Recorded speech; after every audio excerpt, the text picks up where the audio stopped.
जौनपुर से बड़ी खबर आपको बता दें, हीट स्ट्रोक से 7 लोगों की मौत हो गई है। लू लगने से मौत की आशंका जताई जा रही है। सुजानगंज सीएचसी में 6 लोगों की मौत हुई है। शाहगंज इलाके में लू लगने से 1 की मौत, आधा दर्जन से ज्यादा लोग बीमार और हायर सेंटर सभी को रेफर कर दिया गया है। तो बड़ी खबर आपको बता दें, जौनपुर से एक खबर है जहां भीषण गर्मी और लू की वजह से लोगों की तबीयत बिगड़ने की खबर सामने आई है। हीट स्ट्रोक की वजह से 7 लोगों की मौत हो गई है। आशंका यही जताई जा रही है कि सभी की मौत लू लगने की वजह से हुई है। लू लगी, उसके बाद तबीयत बिगड़ी और उसके बाद सभी की मौत हो गई। सुजानगंज सीएचसी में 6 लोगों की मौत हुई है। शाहगंज इलाके में लू लगने से 1 की मौत हुई है और आधा दर्जन से ज्यादा लोग बीमार बताए जा रहे हैं।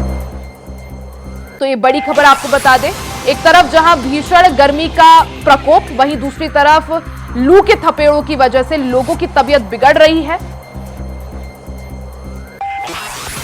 ज्यादा जानकारी के लिए सीधे विवेक का रुख कर लेते हैं। विवेक हमारे साथ जौनपुर से जुड़ गए हैं। विवेक, जिस तरह से एक तरफ भीषण गर्मी, दूसरी तरफ लू के थपेड़े, पेयजल संकट, ये तमाम गर्मी की जो चौतरफा मार है अब वो जानलेवा बन गई है।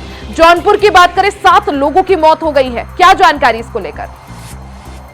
जौनपुर में इन दिनों जो तापमान से 45 डिग्री से जो है अधिक चल रही है और ऐसे में जो है हीट स्ट्रोक के कारण जो है 7 लोगों की मौत की खबर सामने आई है और डॉक्टरों की माने तो हीट स्ट्रोक की आशंका जाहिर की जा रही है। वहीं जौनपुर में जो है 7 लोगों की मौत के बाद दहशत का माहौल इस वक्त जहां मौजूद है सागर सामुदायिक स्वास्थ्य केंद्र है और जहां मरीजों की संख्या बढ़ रही है। हीट स्ट्रोक के कारण जो है मौसम विभाग हुआ और जिला प्रशासन पहले से अलर्ट कर दिया। सुबह 11 बजे से लेकर शाम 4 बजे तक घर से बाहर ना निकले, बेहद जरूरी काम तभी आप बाहर निकले। जिस तरह से जो हीट स्ट्रोक को लेकर तमाम जो है दर्जनों मरीजों की और इलाज अस्पताल में चले लोगों को रेफर कर दिया गया है। वही लोगों में दहशत का माहौल है। सीधा हम हॉस्पिटल के अधीक्षक से बात कर लेते हैं, हीट स्ट्रोक को लेकर क्या बचाव है। हमारे साथ मौजूद है सागर सामुदायिक स्वास्थ्य केंद्र के जो है और रफीक फारूकी जी है। सर, और जिस तरह से जो है हीट स्ट्रोक को लेकर जो है लोगों में दहशत का माहौल है, जिले में 7 लोगों की मौत की खबर सामने आ रही है, कैसे देख रहे, क्या बचाव है? नहीं, मेरी अपनी प्यारी जनता से अपील है कि इसमें कोई डरने की जरूरत नहीं है। तो ये तो हमेशा होता है जब तापमान बढ़ता है और हमारे शरीर का तापमान, जिसे हम सबको पता है, स्थिर रहता है और वातावरण का तापमान बढ़ता है, तो उसको कंट्रोल करने की एक सीधा साधा ये है कि कम से कम धूप में एक्सपोजर हो। धूप में अति आवश्यकता है तभी आप बाहर निकलें। और पानी आपके पास में, नमक, नींबू, पर्याप्त मात्रा में नमक आपके पास में है, आप पानी में डाल करके थोड़ी थोड़ी एक चुटकी के साथ में आप जो है पानी बराबर पीते रहें, बराबर सिप लेते रहें, थोड़ा थोड़ा करके बराबर पानी पीते रहें। तो इस टेम्परेचर से, बढ़ते हुए तापमान से, हीट स्ट्रोक से घबराने की जरूरत नहीं है। और हाँ, ये सही है कि तापमान बढ़ा हुआ है और उसके लिए हमको बहुत एहतियात करने की है। सर, क्या बंदोबस्त करते हैं हॉस्पिटल में?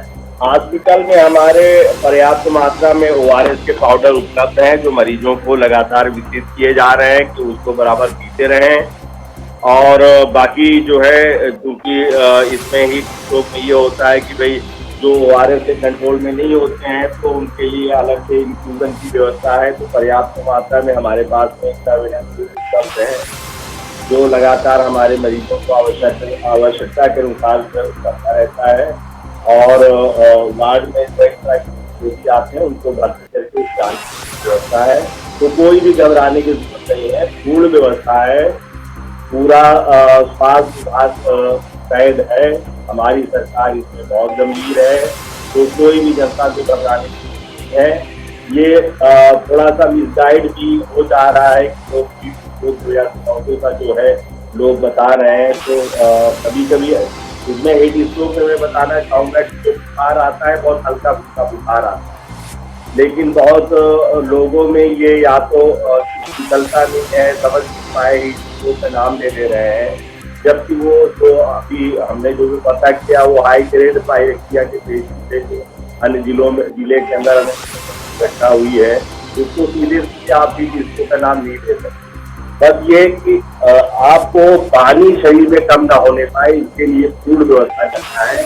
बराबर जो है पानी का सेवन करते रहना है, धूप से बचाव करना है, आवश्यकता के अनुसार बाहर निकले। बाहर अगर निकलते हैं तो तौलिया जो भी रखते हैं, हल्का फुल्का कपड़ा। बच्चों के लिए, छोटे बच्चों में क्या दो? हाँ, छोटे बच्चों के लिए कि माओ से मेरा अनुरोध है, जो बच्चे 1 साल पर है, कतई की हालत में मच जाने थे। जो बच्चे गर्म के मारे तालाब और जो है नदियों में कूद रहे हैं उनको भी घर में रखें। वो ज्यादा खतरनाक है, उसमें पानी में से भी मौतें हो रही हैं। घर के अंदर रहेगा, तापमान बना रहेगा, एकतार रहेगा, और जो घर में छोटा बच्चा है उसको भी लगातार आप पानी का सेवन करवाते रहे और बराबर तौलिया है, ये है वो अपने शरीर को खोलते रहे। जो बाहर निकल रहे हैं बच्चे को भी बाहर अगर निकालना पड़ रहा है तो टॉवेल है वो है उसको भिगा के अपने सर पर रखें, बच्चे को भी भिगा के वो गीले कपड़े से लेके चले कि हमें भूख का एहसास कम से कम हो, घबराने की कोई जरूरत नहीं है। बिल्कुल जो है ये आपने देखा जिस तरह से जो है स्वास्थ्य विभाग का कहना है हॉस्पिटल में सारी बंदोबस्त जो है की गई है हीट वेव से बचने के लिए, और जो है हीट वेव से बचाव के लिए डॉक्टर ने भी और लोग जागरूक किया है, और डॉक्टरों का कहना है कि डरने की जरूरत नहीं है, और हालांकि जो है घरों में रहे और धूप से बचे और बच्चों को भी बचाव करें धूप से। जी बिल्कुल, यानी एक तरफ से प्रशासन की तरफ से तैयारियां पूरी हैं, लेकिन सवाल यही विवेक कि आखिर उसके बाद भी जिस तरह से अब ये गर्मी जानलेवा बनती जा रही है, ऐसे में जो लोग हैं वो खुद से क्या कुछ कदम उठा सकते हैं जिससे आगे जाकर हीट स्ट्रोक जैसी परेशानी का उन्हें सामना ना करना पड़े, क्योंकि खबरें यही है कुछ लोगों की यहाँ पर मौतें भी हुई हैं, वहीं कई की तबीयत भी जो है बिगड़ रही है। और बिल्कुल जिस तरह से जो हीट स्ट्रोक की वजह से जो मौत की खबर सामने है, लोगों में डर का माहौल है, लोग जो है घर से बाहर कम निकल रहे हैं, तो वहीं स्वास्थ्य विभाग भी लोगों से अलर्ट कर रहा है कि लोग जो है घरों में रहें, ORS की पानी पिए और बचाव करें, और कहीं ना कहीं अब लोग जो है पालन भी करते हुए दिखाई दे रहे हैं, घर से बाहर निकल रहे हैं तो सर पे तौलिया है, छाता का प्रयोग कर रहे हैं। जी विवेक, जिस तरह से ये भीषण गर्मी का चौतरफा प्रकोप लोगों के ऊपर दिखाई दे रहा है, सूरज एक तरफ आग उगल रहा है, रोजाना 47 से 48 डिग्री का तक दिन में जो तापमान है वो आम बात बन चुकी है। ऐसे में आपसे ये भी जानना चाहेंगे कि अब इस गर्मी से राहत जो है सिर्फ और सिर्फ बारिश लेकर आ सकती है, क्या माना जाए? मॉनसून को लेकर क्या कुछ जानकारी, मौसम विभाग का क्या कुछ कहना है?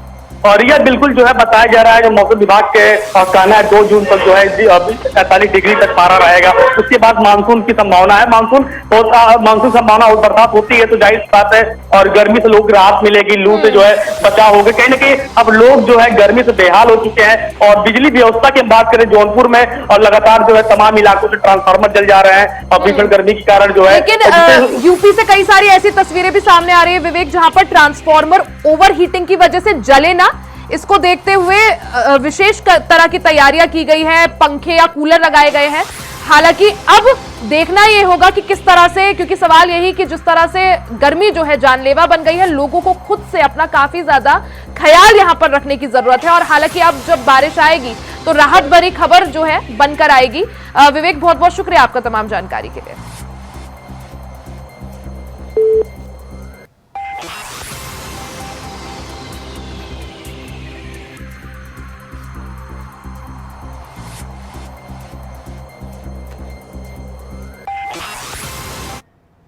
वहीं गौतम बुद्ध नगर पुलिस कमिश्नर लक्ष्मी सिंह का एक्शन, 3 आरोपियों के खिलाफ की एनएसए और की कार्रवाई, चार्जशीट दाखिल करने के बाद एनएसए की रिपोर्ट तैयार।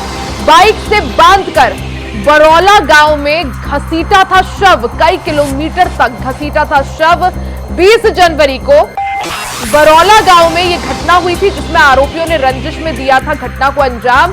पूरे गांव में इसके बाद से दहशत का माहौल हो गया था, पीएसी और सुरक्षा बल को तैनात कर दिया गया था। तो गौतम बुद्ध नगर से खबर, जहां पुलिस कमिश्नर ने बड़ा एक्शन लिया है, 3 आरोपियों पर एनएसए की कार्रवाई की है, क्योंकि इन तीनों ने ही बाइक से बांधकर शव को घसीटा था। एक शव को बाइक से बांधकर घसीटा गया था, कई किलोमीटर तक शव को घसीटा था। तस्वीरें आप देख सकते हैं, ये सीसीटीवी फुटेज की तस्वीरें, किस तरह से ये कुछ दबंगों ने दबंगई दिखाते हुए कई किलोमीटर तक ये शव को घसीटा था, जिसके बाद से गांव में दहशत का माहौल था। वहीं बड़ी कार्रवाई करते हुए एनएसए एक्ट इन तीनों ही आरोपियों पर लगा दिया गया है। तो गौतम बुद्ध नगर से खबर, जहां बड़ी कार्रवाई की गई है, चार्जशीट भी दाखिल की गई है। आपको बता दें कि गौतम बुद्ध नगर पुलिस कमिश्नर लक्ष्मी सिंह ने बड़ा एक्शन लेते हुए, सख्त एक्शन लेते हुए 3 आरोपियों के खिलाफ एक मामले में एनएसए की कार्रवाई की है।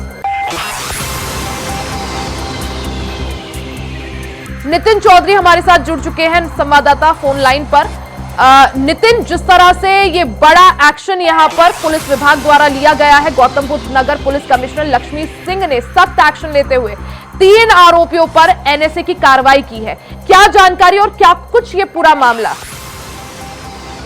देखिए भैया, बिल्कुल बता दें, गौतम बुद्ध नगर पुलिस कमिश्नर जो है लक्ष्मी सिंह जो है बड़ा एक्शन लिया है। उन्होंने बता दें कि कुछ 20 जनवरी के दिन जो है सबको बांधकर जो है मोटरसाइकिल के द्वारा उन्हें जो है पीटा गया था। लेकिन उसके बाद लगातार जिस तरीके से तीनों आरोपियों को गौतम बुद्ध नगर पुलिस ने जो है पहले ही गिरफ्तार कर लिया था, लेकिन उनके खिलाफ जो है कार्रवाई करते हुए जिस तरीके से खौफनाक मौत हुई थी और उसके बाद जो है वो बॉडी को जो है बाइक के द्वारा खींच के जो है रास्ते में घुमा रहे थे। लेकिन उसके बाद तीनों आरोपी जो है पुलिस ने गिरफ्तार कर लिया। लेकिन उसके बाद लक्ष्मी सिंह ने जो है चार्जशीट दाखिल करने के बाद उन पर जो है एनएसए की कार्रवाई कराई गई है। लेकिन उसके बाद लगातार जिस तरीके से गाँव के अंदर काफी दहशत का ये माहौल माना जा रहा है, पीएचपी पुलिस बल भी वहाँ पर तैनात कर दी है, चप्पे चप्पे पर नजर बनाते रखी है। क्योंकि जिस तरीके से इतनी बड़ी घटना को अंजाम दिया गया, 3 लोगों ने जैसे अंजाम दिया, तो उस अंजाम को देखते गाँव के अंदर दहशत का माहौल बना हुआ है। नितिन, जिस तरह से बड़ा एक्शन यहां पर लिया गौतम बुद्ध नगर पुलिस कमिश्नर द्वारा, क्या माना जाए बाकी आगे चलकर ऐसी घटना फिर से ना हो, जो अपराधी हैं वो ऐसा कदम ना उठाए? क्या संदेश देने की कोशिश? देखिए बिल्कुल भैया, जिस तरीके से पुलिस कमिश्नर लक्ष्मी सिंह ने एक बड़ा जो है कदम उठाया, जो एक्शन है वो काफी बड़ा है। क्योंकि इससे पहले भी लगातार ऐसी मौतें होती हैं बाइक के द्वारा या गाड़ी के द्वारा, सबको बांध के जो है रोडों पर घुमाया जाता है। लेकिन जिस तरीके से 3 लोगों ने बाइक पे बैठे लोगों ने बॉडी को जो रास्ते में जो खींच के ले गए थे। लेकिन उसके बाद लगातार ये आगे के लिए जिस तरीके से लोगों को जो है काफी देखना पड़ रहा था, लोग काफी डरे हुए थे, दहशत का माहौल बना हुआ था। इसमें लोगों का कहना था कि जिस तरीके से मौत हुई है, मौत होने के बाद पुलिस जो है कार्रवाई कर रही थी। लेकिन उसके बाद तीनों आरोपियों को पहले गिरफ्तार कर लिया था। लेकिन उसके बाद नोएडा पुलिस के द्वारा इस पर सख्त कार्रवाई कराई गई है। एनएसए की पूरी तरीके से तैयारी कर ली है, तैयारी से लगा दिया गया एनएसए। लेकिन उसके बाद लगातार यही देखा जाता है कि आगे चल के जो और भी लोग हैं जो और काफी बदमाश है, जो किस तरीके के लोग जिससे बॉडियों को लेकर जो रोडों पर बॉडियों को खसेड़ते हैं, लेकिन उनके खिलाफ जो है सख्त कार्रवाई करनी है। नोएडा पुलिस कमिश्नर लक्ष्मी सिंह उन्होंने तरीके से कहा गया है कि आखिरकार किसी को भी बख्शा नहीं जाएगा, चाहे किस तरीके का बदमाश हो, चाहे बड़ा बदमाश हो, चाहे छोटा बदमाश हो। लगातार इन पे जो एक्शन ले लिया है नोएडा पुलिस कमिश्नर लक्ष्मी सिंह चौहान। लेकिन उसके बाद लगातार तमाम पुलिस फोर्स वहाँ पर तैनात कर दी गई है, चप्पे चप्पे पर नजर बनाए गए, क्योंकि काफी बिल्कुल, यानी आगे जाकर कभी अपराधी ऐसी जहमत ना उठाए, ऐसी अराजकता ना करे, तो उसको देखते हुए बड़ा एक्शन यहाँ पर लिया गया है। बहुत बहुत शुक्रिया आपका नितिन, तमाम जानकारी के लिए। वहीं दिल्ली के मुख्यमंत्री अरविंद केजरीवाल ने प्रेस कॉन्फ्रेंस कर जमकर भारतीय जनता पार्टी और तिहाड़ जेल प्रशासन पर निशाना साधा। उन्होंने कहा कि सुप्रीम कोर्ट ने मुझे चुनाव प्रचार प्रसार करने के लिए 21 दिन की मोहलत दी थी। परसों मैं वापस तिहाड़ जेल चला जाऊंगा। देश को तानाशाही से बचाने के लिए जेल जा रहा हूं, इस बात का मुझे फक्र है। उन्होंने मुझे कई तरह से तोड़ने, झुकाने और चुप कराने की कोशिश की, लेकिन ये लोग सफल नहीं हुए। माननीय सुप्रीम कोर्ट ने मुझे चुनाव प्रचार करने के लिए 21 दिन की मोहलत दी थी। कल 21 दिन पूरे हो रहे हैं। परसों मुझे सरेंडर करना है। परसों वापस मैं तिहाड़ जेल चला जाऊंगा। मुझे नहीं पता ये लोग इस बार कब तक मुझे जेल में रखेंगे, पर मेरे हौसले बुलंद हैं। देश को तानाशाही से बचाने के लिए जेल जा रहा हूं, इसका मुझे फक्र है। इन्होंने मुझे कई तरह से तोड़ने की कोशिश की, झुकाने की कोशिश की, मुझे चुप करने की कोशिश की, लेकिन ये सफल नहीं हुए। जब मैं अभी जेल में था तो इन्होंने कई तरह से मुझे प्रताड़ित किया। इन्होंने मेरी दवाइयां रोक दी। मैं 20 साल से सीरियस डायबिटीज यानी शुगर का मरीज हूं। पिछले 10 साल से मुझे रोज इंसुलिन के इंजेक्शन लगते हैं। रोज मेरे पेट में 4 बार इंजेक्शन लगते हैं। जेल में इन्होंने कई दिन मेरे इंसुलिन के इंजेक्शन बंद कर दिए। मेरी शुगर 300 सवा 300 तक पहुंच गई। इतने दिन तक शुगर इतनी हाई रहे तो किडनी और लिवर खराब हो जाते हैं। पता नहीं ये लोग क्या चाहते थे, इन्होंने ऐसा क्यों किया। जेल में मैं 50 दिन था। इन 50 दिनों में मेरा 6 किलो वजन कम हो गया। जब मैं जेल गया तब मेरा वजन 70 किलो था, आज 64 किलो है। जेल से छूटने के बाद भी वजन नहीं बढ़ रहा। डॉक्टर कह रहे हैं कि यह शरीर में किसी बड़ी बीमारी का भी संकेत हो सकता है। कई टेस्ट करवाने की जरूरत है। मेरे यूरिन में भी कीटोन लेवल बहुत ज्यादा हो गया है। परसों मैं सरेंडर करूंगा। सरेंडर करने के लिए लगभग दोपहर 3 बजे अपने घर से निकलूंगा। हो सकता है ये इस बार मुझे और ज्यादा प्रताड़ित करें, लेकिन मैं झुकूंगा नहीं। आप अपना ख्याल रखना। मुझे जेल में आपकी बहुत चिंता रहती है। आप खुश रहेंगे तो आपका केजरीवाल भी खुश रहेगा। मैं बेशक आपके बीच नहीं होऊंगा, लेकिन आप चिंता मत करना, आपके सारे काम चलते रहेंगे। मैं चाहे जहां रहूं, अंदर रहूं, बाहर रहूं, दिल्ली के काम नहीं रुकने दूंगा। आपकी फ्री बिजली, मोहल्ला क्लिनिक, अस्पताल, फ्री दवाइयां, इलाज, महिलाओं के लिए फ्री बस यात्रा, 24 घंटे बिजली और भी सारे काम चलते रहेंगे। और लौट के हर माँ बहन को हर महीने 1000 रुपए देने की भी शुरुआत करूंगा। मैंने हमेशा आपके परिवार का बेटा बन के अपना फर्ज निभाया है। आज मैं अपने परिवार के लिए आपसे कुछ मांगना चाहता हूं। मेरे माता पिता बहुत बुजुर्ग हैं। मेरी मां बहुत बीमार रहती हैं। मुझे जेल में उनकी बहुत चिंता रहती है। मेरे पीछे से मेरे माता पिता का ख्याल रखना, उनके लिए दुआ करना, भगवान से प्रार्थना करना। दुआ में बड़ी ताकत होती है। आप मेरी मां के लिए रोज प्रार्थना करेंगे तो वो जरूर स्वस्थ रहेंगी। मेरी पत्नी सुनीता बहुत मजबूत हैं। उन्होंने जिंदगी के हर मुश्किल वक्त में मेरा साथ दिया है। जब मुश्किल वक्त आता है तो पूरा परिवार एकजुट हो जाता है। आप सबने मुश्किल वक्त में मेरा बहुत साथ दिया है। हम सब मिलकर तानाशाही से लड़ रहे हैं। देश को बचाने के लिए यदि मुझे कुछ हो जाए, यदि मेरे प्राण भी चले जाएं, तो गम मत करना। आपकी प्रार्थनाओं की वजह से ही आज मैं जिंदा हूं और आगे भी आपका आशीर्वाद मेरी रक्षा करेगा। अंत में बस ये कहना चाहता हूं, भगवान ने चाहा तो आपका ये बेटा बहुत जल्द वापस आएगा। इसी के साथ इस बुलेटिन में फिलहाल के लिए सिर्फ इतना ही। खबरों का सिलसिला जारी रहेगा, बने रहे हमारे साथ।